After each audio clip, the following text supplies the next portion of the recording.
Assalamualaikum warahmatullahi wabarakatuh. Kaum muslimin yang dimuliakan oleh Allah Subhanahu wa ta'ala.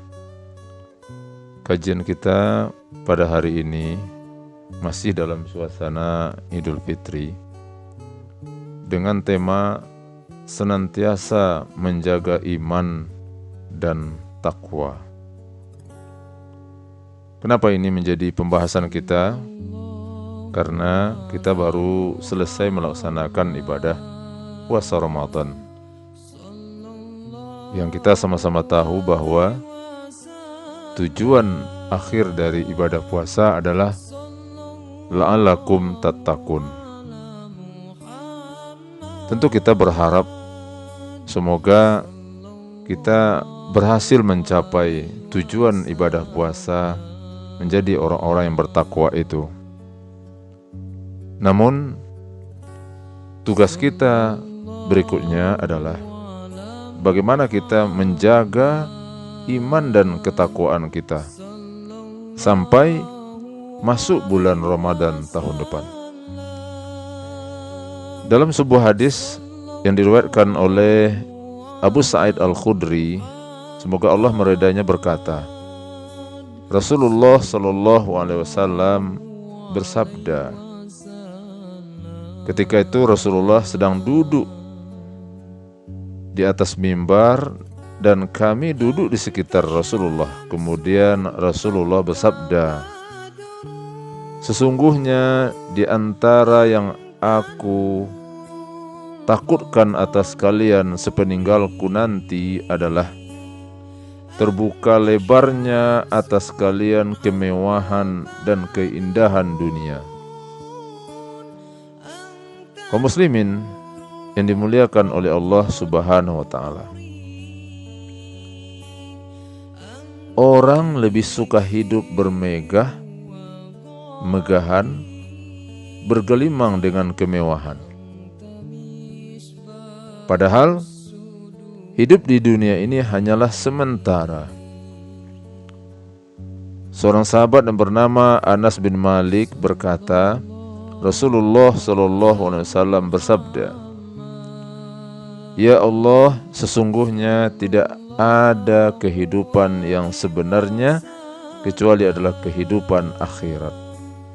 Hadis riwayat oleh Imam Bukhari dan Imam Muslim. Kaum muslimin yang dimuliakan oleh Allah, maka menjaga keimanan dan ketakwaan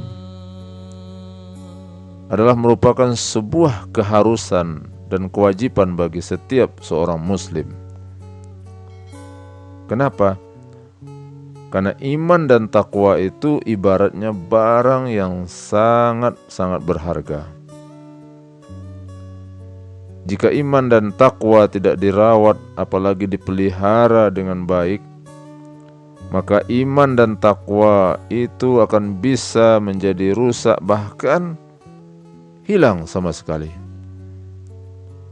Maka oleh karena itu, kaum muslimin yang dimuliakan oleh Allah, memelihara keimanan dan ketakwaan itu adalah merupakan sebuah keharusan bagi kita semua. Pertanyaannya adalah, lalu bagaimana caranya menjaga iman dan ketakwaan itu? Di antaranya adalah dengan terus-menerus mempelajari dan memperdalam ilmu agama Islam, mendatangi majelis-majelis ta'lim, salat berjemaah, melaksanakan salat-salat sunat, qabliyah maupun ba'diyah, sunat rawatib muakkad dan ghairu muakkad, tambah dengan salat duha, tambah dengan salat tahajud, dan melaksanakan puasa-puasa sunat, yang kita tahu bahwa dalam sebulan itu kalau kita rutin melaksanakan puasa, ada 11 hari kita melaksanakan ibadah puasa. Kemudian beribadah dengan ibadah-ibadah yang lainnya. Itulah di antara cara-cara yang bisa memperkuat dan memelihara keimanan dan ketakwaan kita kepada Allah Subhanahu wa taala. Di dalam hadis juga Rasulullah SAW bersabda, al-iman yazidu wa yanqus, yazidu bi ta'ah wa yanqus bil ma'siyah. Iman itu bisa naik, bisa turun. Iman naik karena ibadah, dan iman bisa turun karena maksiat. Kaum muslimin yang dimuliakan oleh Allah. Tetapi di samping itu kita juga harus tahu ada perusak-perusak iman dan ketakwaan. Apa yang membuat iman kita rusak dan takwa kita bisa hilang? Yaitu nafsu yang diperturutkan. Nafsu jika dikendalikan dengan baik, maka nafsu itu bisa mengantarkan seseorang kepada derajat yang lebih baik lagi, mulia. Karena nafsu itu ibarat mahkota bagi seseorang. Nafsu itu tak dapat dihilangkan dari diri seseorang, karena dia adalah merupakan fitrah dan anugerah dari Allah. Kecuali dengan selalu menjaga iman dan takwa. Sehingga iman dan takwa inilah yang akan mengendalikan nafsu kita. Tetapi kaum muslimin yang dimuliakan oleh Allah, jika nafsu itu selalu diperturutkan dan tidak dapat dikendalikan, maka nafsu bisa membawa seseorang ke lembah kehinaan dan kehancuran. Kaum muslimin, ada 3 bentuk nafsu yang dapat merusak keimanan dan ketakwaan kita. Yang pertama, nafsu bahimiyah, yaitu nafsu yang melekat pada binatang jinak seperti ayam, kambing, dan sejenis binatang-binatang jinak. Nafsu ini tidak mengenal batas, tidak mengenal halal atau haram, merugikan orang lain atau tidak merugikan orang lain. Orang kalau sudah menuruti jenis nafsu bahimiyah ini, dia akan menggunakan bagaikan mencuri kesempatan. Jika tidak aman, dia akan pergi. Tetapi jika dirasa aman, dia pun akan mencuri barang makanan, mencuri kesempatan.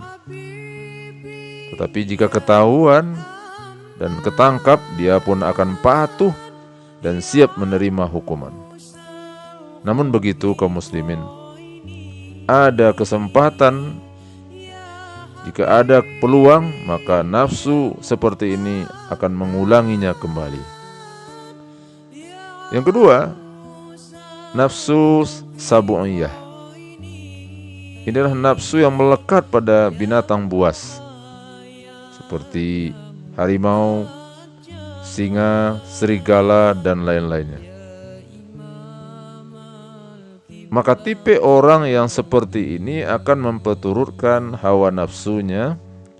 Jika keinginannya diketahui oleh orang lain yang akan menghalanginya, maka dia akan memberikan perlawanan dengan berbagai macam cara, bahkan dia tega untuk membunuh orang lain. Yang ketiga, nafsu yang merusak keimanan dan ketakwaan, nafsu syaitaniyah. Nafsu syaitaniyah ini hampir sama dengan nafsu bahimiyah dan nafsu sabu'iyah. Namun nafsu ini lebih berat dan lebih berbahaya. Orang kalau dirasuki oleh nafsu syaitaniyah ini, dia akan menggunakan semua cara untuk mendapatkan apa yang dia inginkan. Dia akan menggunakan semua cara untuk mendapatkan harta, tahta, ataupun untuk mendapatkan orang yang dia cintai. Orang ini tidak peduli halal atau haram. Orang ini tidak peduli merugikan orang lain atau bukan. Bahkan segala peraturan pun akan diterjangnya, meskipun cara itu sangat licik dan sangat hina. Kaum muslimin yang dimuliakan oleh Allah Subhanahu wa taala. Tetapi hanya satu nafsu yang akan bisa menyelamatkan iman, menyelamatkan ketakwaan kita, itulah disebut dengan nafsu mutmainnah, yaitu nafsu orang-orang yang berjiwa tenang, nafsunya orang-orang yang bertakwa. Tipe orang seperti ini dia akan mampu mengendalikan hawa nafsunya. Sebagaimana Allah berfirman di dalam surat Al-Fajr ayat 27 sampai 30. Ya ayyatuhan nafsul mutmainnah, irji'i ila rabbiki radiyatan mardiyah, fadkhuli fi ibadi wadkhuli jannati. Hai jiwa yang tenang, kembalilah kepada Tuhanmu dengan hati yang puas lagi diridhoi, maka masuklah ke dalam kelompok hamba-hambaku dan masuklah ke dalam surgaku. Nafsu mutmainnah ini adalah nafsu untuk senantiasa melakukan kebaikan, nafsu untuk meninggalkan serta menjauhi semua yang menjadi larangan Allah